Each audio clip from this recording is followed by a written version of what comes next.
So I think it's like roughly high 80s, 90% of the gravity you feel on Earth, but we're just falling the whole time. So that's one of the biggest misconceptions.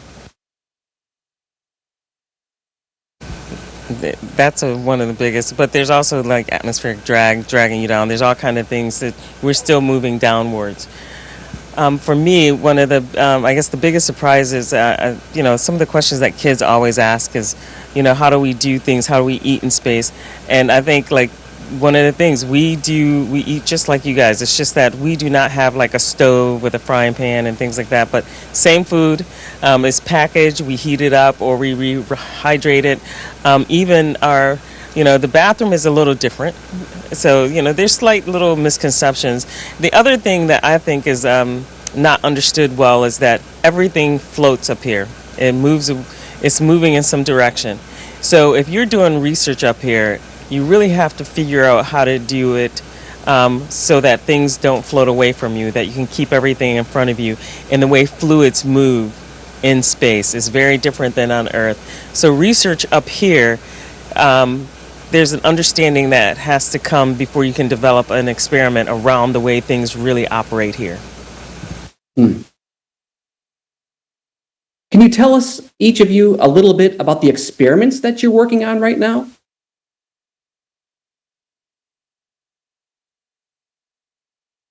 Well, right now we just had SpaceX 30 here. There were tons of experiments on there, from DNA sequencing. We did some PCRs of certain bacteria that we find here on station, and that was sequenced up here. So we're doing a lot of really interesting things. Matt was working. We both actually got a chance to work in the biofabrication facility, where they were actually trying to build cells of a heart, cardiac cells. So these are, like Matt said, we're the experiment, but those experiments sometimes they're not taking our cardiac cells and things like that, but they're demonstrating that they can actually fabricate different things here in space. So those are a couple of that I got a chance to be involved in, like Code Atom Lab. Yeah, quite a few experiments. One of the experiments I'm involved in that's on me specifically is we have a bicycle, we have a treadmill, and we have a resistive lifting device that we use. The treadmill is really nice, but it takes up a lot of space and has a lot of mass. And for trips to Mars, we may not want to carry that much mass with us because there's just so much propellant necessary to accelerate it and decelerate it to get to Mars. And so we're looking at ways to not use a treadmill. And so, for example, I'm in an experiment where I'm up here for 6 months and I never get on a treadmill. I only ride a bike and do resistive exercise. So you've been up there now for 2 months. You've probably got another roughly 4 months ahead of you. What are you most looking forward to?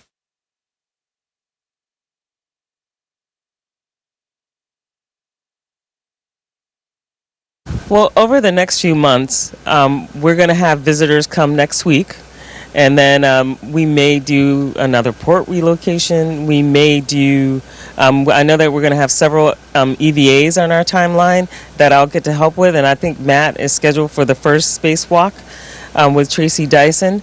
So we're going to have a lot of different activities as things go on. But I enjoy kind of sinking in and really getting the feeling that we actually live here. This is our home. We take care of it. We're compatriots in this, and this is like, Matt's my across the cabin neighbor, and we live and work together, and I love that feeling. Even though I miss my family, we have a lot of connectivity to them. We have a lot of email that we can do. We have Teams.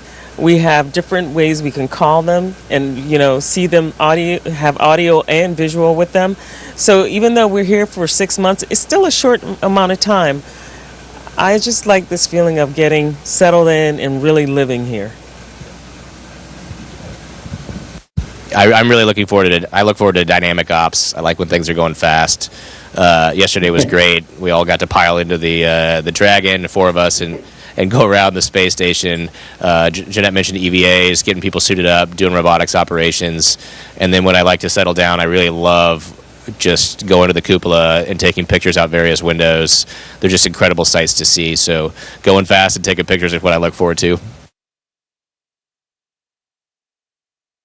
For those who might not know, Matt is a test pilot and a combat flight guy. He's got lots of experience there. So, Jeanette, I got a question for you. So your family moved to Syracuse from Mississippi during the Great Migration, and now you're extending your family's journey into space, which is remarkable, and you're helping to contribute to humans possibly migrating to other planets. Can you just take a moment and reflect on this remarkable journey and what it means to you?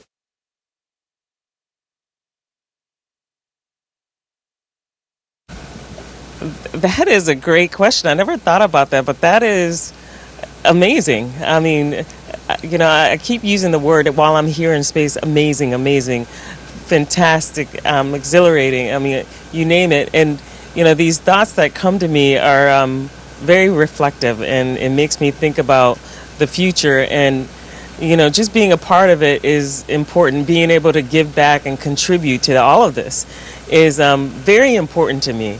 And that's why I think this whole notion of settling down and actually kind of living here, writing a journal and reflecting on things like that, it's important for the furtherment of human exploration and just getting more people involved. And I do think that the more people that fly, the more this becomes a regular thing, the better off. We'll have better research, we'll have better countermeasures on Earth and on the moon and potentially in Mars. So you give me a lot to think about. I appreciate that. That's a lot. Well, I'll make it easier with this next question for you, Janet. This is a quick one. So you've got 6 siblings, including a very accomplished twin sister. Does going to space for 6 months give you an edge in the sibling rivalry department? Well, so she was baby B, so I'm baby A, so, there's no competition there. So, but, it's funny, we never really competed as kids. I always wanted her to do well, and if I saw her doing well, I want to do well too. So we just kind of played off of each other, just in the sense that we wanted each other to do well, and we set the bar high for each other and for ourselves. And so we just kept pushing each other forward. And I'm doing something that was never on her radar to do. And she's definitely, I could never do her job. She's been at the Patent and Trademark Office since 1998.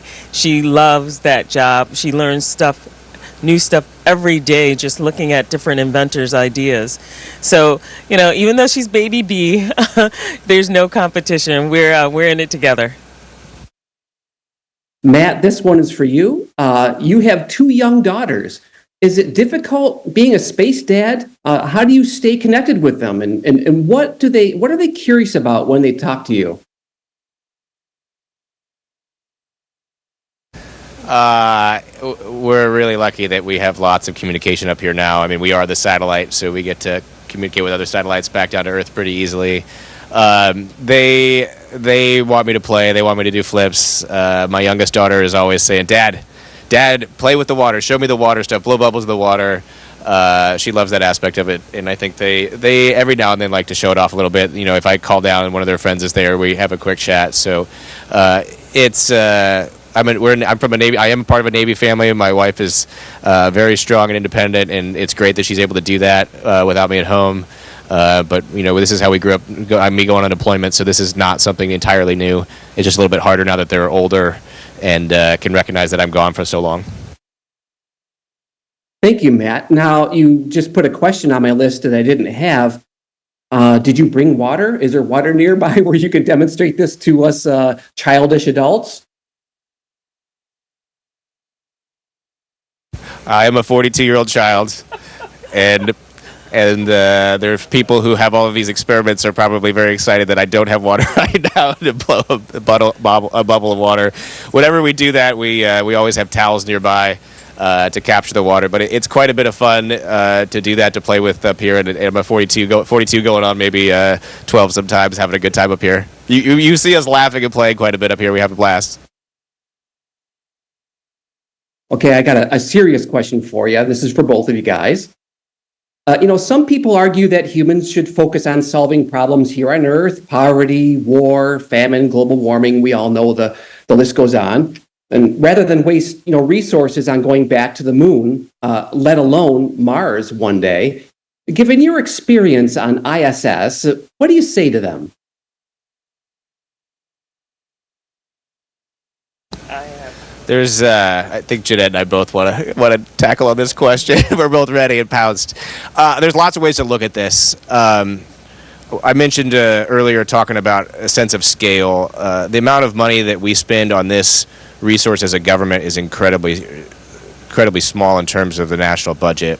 It's a fraction of 1%. And I think about your, person in the United States or around the world for that matter who brings home some income level, right? You spend the vast majority of your income surviving, living, paying for your home, paying for your food, paying for the things. But if you have an eye to the future, you spend a very small fraction on investing in your future. Maybe it's savings, maybe it's investing in education. It's something that invests in your personal future and you going further somewhere else in life. So the U.S. government or governments around the world for that matter, the fraction of a budget they spend on spaceflight and research and exploration is investing in the future. Because if you only spent money on the status quo, you'd never advance or never go further. So we are just a tiny fraction that's investing in the future of humanity. And I'll just add to that, when you do have a space exploration program, I believe that many jobs are also created. Interest in STEM is also generated. And so in increasing these two items will help grow a country too. I mean, every time you have an idea, a new idea, for example, Intuitive Machines, that's a new company that started for space exploration that created a number of jobs for the future. So as we have, as any country develops a space exploration program, they're developing jobs for their country. They're increasing the interest in science and technology and hence innovation in their own country as well. So I think it only generates, it generates a lot more for a country if you do have a space exploration program than taken away from the monies that can go to other people. I think it's generating money that can still go to other needs within the country. It could be infrastructure, it could be people in need, it can be a number of things, but that money can come from having a space exploration program that generates dollars for the country. Well, thank you both for talking to us today, and thank you for your thoughtful answers and your candidness and humor, and we really appreciate it. And Jeanette, specifically, thank you for giving Syracuse a shout-out pre-launch. We love that down here. We were all here in your hometown immensely proud of your accomplishments, so thank you. And thank you so much, Matt, for joining and talking to us today as well. Godspeed. Thanks for having us. Thank you. Station, this is Houston ACR. That concludes the event. Thank you. Thank you.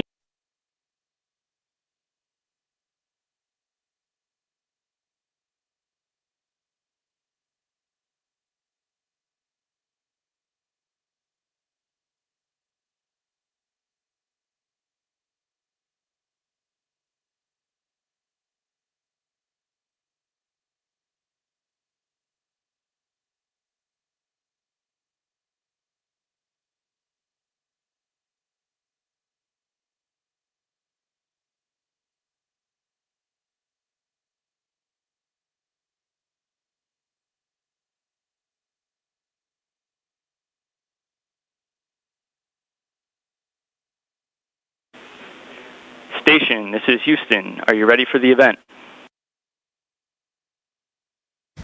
Houston Station, we're ready for the event. Associated Press, this is Mission Control Houston. Please call station for a voice check. Station, this is Marcia Dunn of the Associated Press. How do you hear me? We have you loud and clear from the International Space Station. Well, Mike, Jeanette, it's a pleasure to talk with you both today from the Kennedy Space Center. You've got important guests coming next week, the first Starliner crew. What, if any, extra precautions are you taking ahead of the docking, since this is the first time Starliner is arriving on your doorstep with passengers? Well, the first precautions are to kid-proof the station, because Butch and Sonny are our really good friends, and we kind of know their behavior.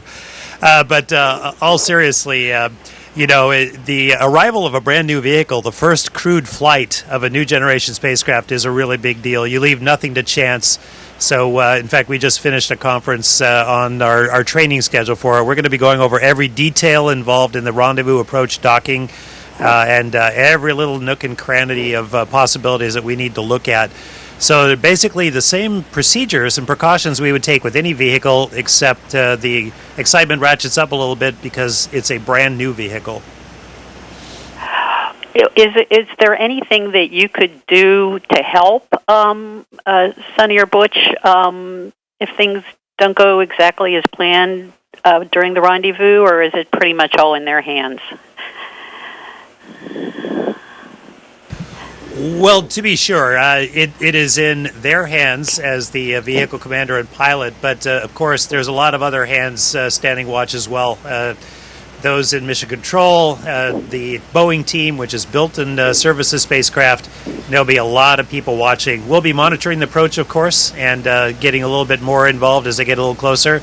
But this is an autonomous vehicle fully capable of free flight, and we're looking forward to seeing that demonstrated. Well, do you have your welcoming party all figured out yet? What are you going to do for the big occasion?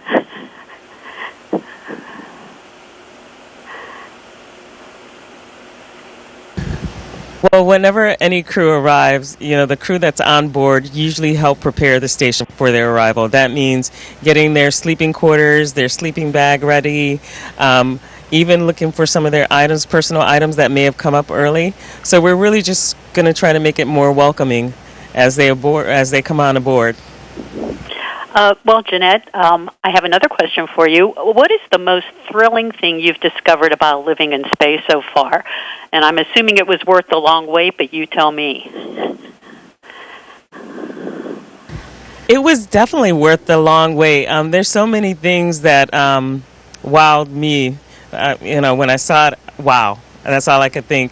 And just the feeling of being weightless in space, this whole feeling. And, this was the biggest wow. You just kind of float, and it's natural in space. It becomes natural, I should say. But the biggest thing for me was seeing the planet from this vantage point. It's absolutely breathtaking, and its beauty, its position in space, the blackness around it, all of it will just, it just causes you to gasp and just say, wow, that's our home, and there's nothing nearby. So we really have to take care of our planet. Well, I can't help but think about current events on Earth, and the Earth must look so peaceful from space. If only you could, I don't know, beam back that sense that you're talking about to the rest of us down here. Yeah, and just to reiterate, I think what most astronauts have said was that you don't see the lines dividing people from here, and it is just one planet, and there's nothing extremely close by except our moon. So the impetus to take care of it when you see it is to me, it's normal, because there's nothing like seeing our home from this vantage point. Another question for both of you. From a physiological point of view, what is the best thing about spending months in weightlessness, and what's the worst thing from your body's point of view?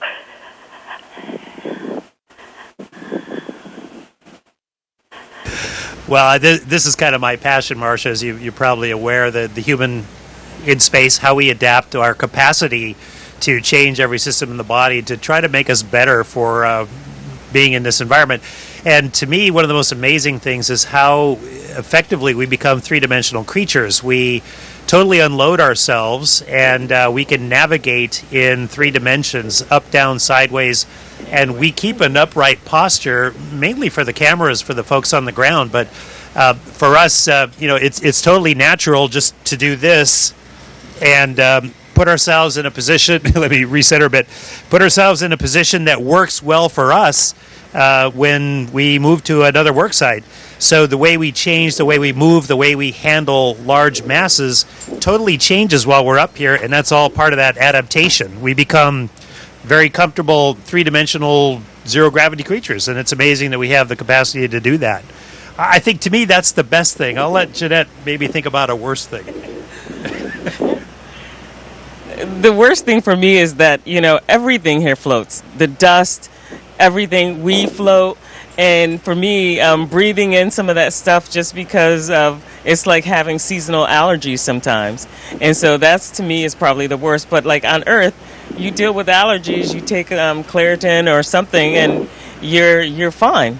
So it's not really the worst, but, that's one of the things that I have to cope with.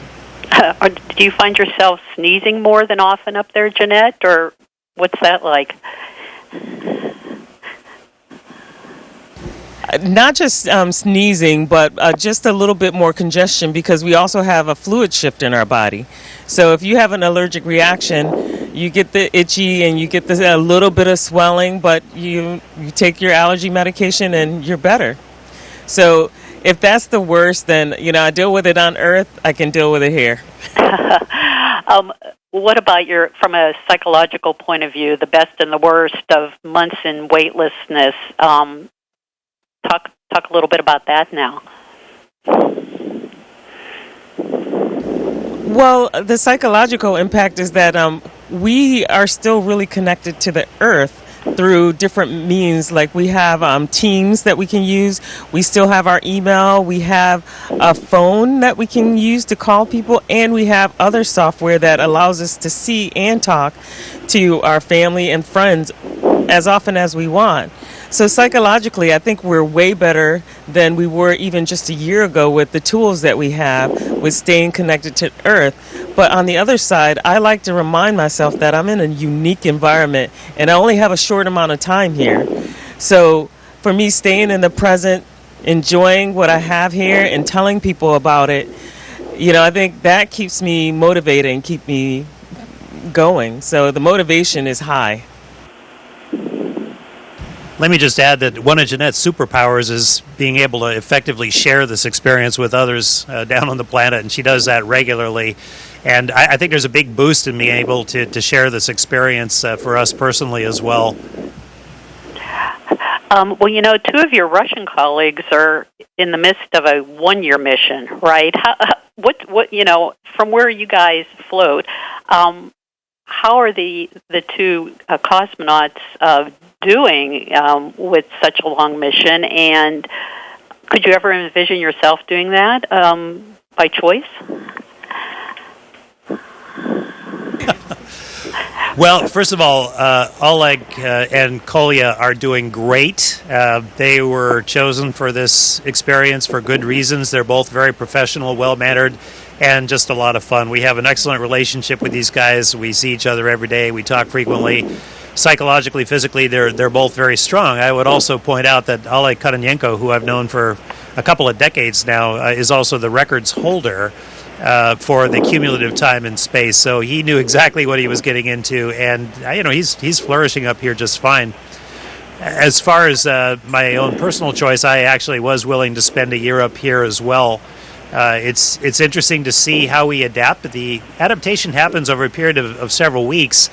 And that gives way to endurance, and that's a whole different chapter in things. And 6 months goes by in the blink of an eye, but I would love to see what happens beyond 6 months at some point. Well, is NASA going to take you up on your offer? And should NASA be flying more one-year astronauts like the Russians do on occasion? What's your thought on that, Mike? Well, I wish it was up to the individual to just say, hey, I'm ready to fly, book me on the next flight. It's not. But we have certainly been willing to fly people under various circumstances, planned and otherwise, for a year. We can do it. Our food habitability countermeasure systems are very good right now, and we can do it with a fair degree of confidence.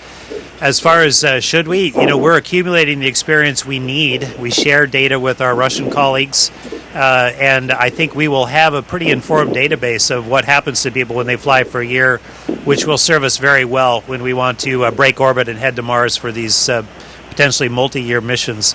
So I think we are developing that experience base organically, and it's paying us forward.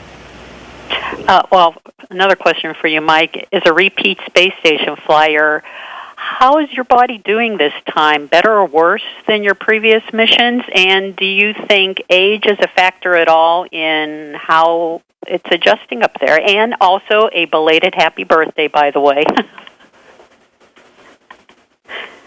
Well, thank you very much. I had a pretty amazing birthday celebration. It seemed to last for a few days. So I will say personally that I actually adapted quicker during this time. Now, how much of that, even though there was a 11 or 12 year gap between the flights, how much of that is cognitive strategies versus what's innately remembered by the body? That's up to debate. I'm not sure. But I felt very comfortable very quickly up here, just both handling the fluid shift and some of the other changes and being able to navigate in 3 dimensions and handle things and not lose stuff. So I would say that whatever factor age may have played, I did adapt more quickly, this being my 3rd space flight. I know that we've flown several people in their 60s. My colleague Don Pettit is going to ratchet that up and I believe turn 70 if all goes as scheduled. And we find that if you are relatively healthy on the ground, you can navigate and get along pretty well up here. So I think that we've expanded that age envelope considerably, and I think it's appropriate to do so. Oh, for moon crews, when NASA's picking its moon landing crews, what other attributes, all the astronauts we know are very well trained, they're all in good shape, of sound mind, but what extra oomph might they need if they're going to be assigned to a moon landing mission? What do you two think about that? What kind of characteristics would you be looking for if you were picking a moon landing crew? And especially the first crew. Well, I think Mike has a lot more data on this, but only thing I can see is that it's not necessarily the first time that we've been to the moon, but it's been a long time. So they have to set the target and learn a bunch of new things and do all of these things for what seems like the first time. And being the first in anything is always tougher than the second person, third person, fourth person. But, there's many other things that they're going to have to do, and I think Mike has a lot of those.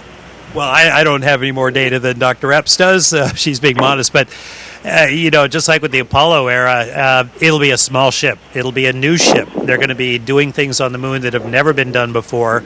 Compared to what we have from a habitability standpoint, ample space, ad lib and almost unlimited access to water and oxygen and consumables and food. It'll be a very austere environment, very expeditionary, very exploration-oriented.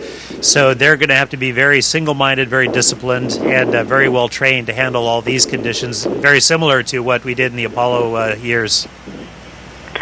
Are there any traits that come quickly to your mind that you would have at the top of your list if you were picking the first moon landing crew? What kind of traits would you be looking for? Well, I think I can honestly state that we bake those traits into selection now. So when you look at the astronaut office, you've pretty much got a group that organically has and expresses those traits. But you're looking for people who are adaptable, who can handle conditions that are less than pleasant, who kind of expand their comfort zone rather than get uncomfortable out of their comfort zone. We try to train in ways that challenge similarly. We will put people in austere environments where they're cold and wet and hungry and uncomfortable. And that, again, expands the comfort zone a little bit because that will have some similarities to the moon landing. And, of course, training as much as possible on the system. So I think the traits that we're looking for moon landing are very much baked into the standard traits we expect of everybody in the astronaut office. It seems to me that, I'm not sure, would you be looking for another Neil Armstrong type? I mean, he certainly was the cream of the crop among his peers, and history has proven that, as we look back. Well, I'll add that, of course, we want those types like Neil Armstrong, but, building the foundation and making it just slightly broader, I think Mike's right, I think those characteristics are still within the folks in the office, a fighter pilot. We have research scientists, geologists. So a lot of these traits that expeditionary behavior, they're flexible, adaptable. They understand that, some of the analog missions that we do, you're under real threat of, a risk for things happening. They're not analog missions where it's always going to be safe.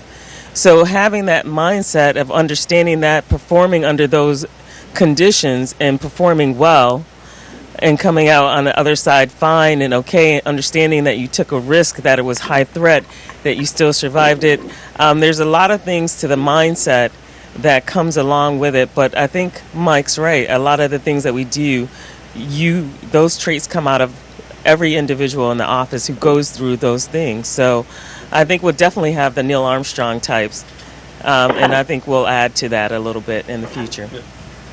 And on my last question, on the opposite end of the spectrum, can just anybody in passable health of any age, adult, could you see that anyone just coming up for a couple months, or regardless of, just an ordinary citizen, do you think that's going to be farther down the road, or what's your take on just anybody coming on board? And since this is my last question, I'll say goodbye now, and Godspeed to you both.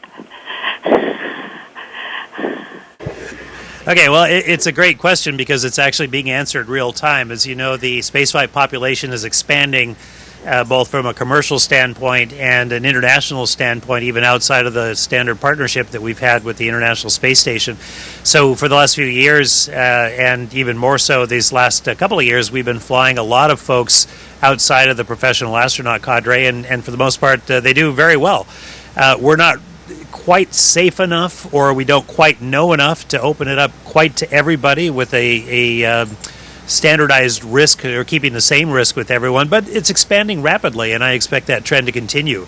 And that's an exciting thing for us. NASA's charter is to explore, certainly, but part of that is to open the space frontier, not just to keep it to a really highly select group. And we've really welcomed and enjoyed having spaceflight participants up here. So we expect that trend to continue.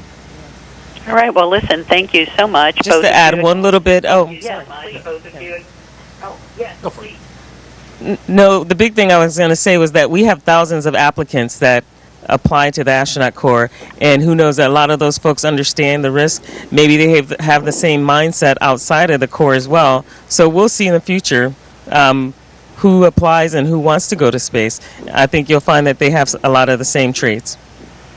Well, thank you, Jeanette. Thank you, Mike. It's been a pleasure. Godspeed on the rest of your journey, and talk to you again soon.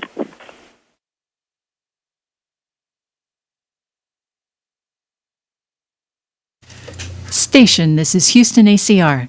Thank you. That concludes our event.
My name is Julia Cotabande, and I'm a Booster Subsystem Manager at NASA's Marshall Space Flight Center in Huntsville, Alabama. This is Rocket Science in 60 Seconds. The 5-segment solid rocket boosters are the largest, most powerful boosters ever built for flight. Each booster will produce more than 3.6 million pounds of thrust, launching the Artemis missions to the moon. Because the SLS rocket is built for deep space missions, the SLS boosters are designed to be faster and more powerful than Space Shuttle. The biggest difference is the addition of a 5th propellant segment, so the SLS rocket can carry more weight farther. The booster motor segments are stacked and mated to the forward and aft assemblies on the mobile launcher inside of NASA's Vehicle Assembly Building.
Station, this is Houston. Are you ready for the event?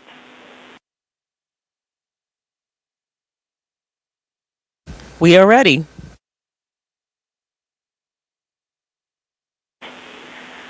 The Post Standard, this is Mission Control Houston. Please call station for a voice check.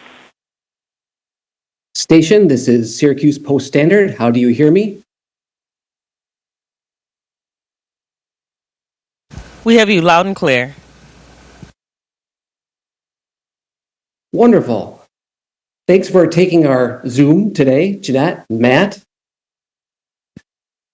This is your first space flight. What's it like to wake up in space every morning?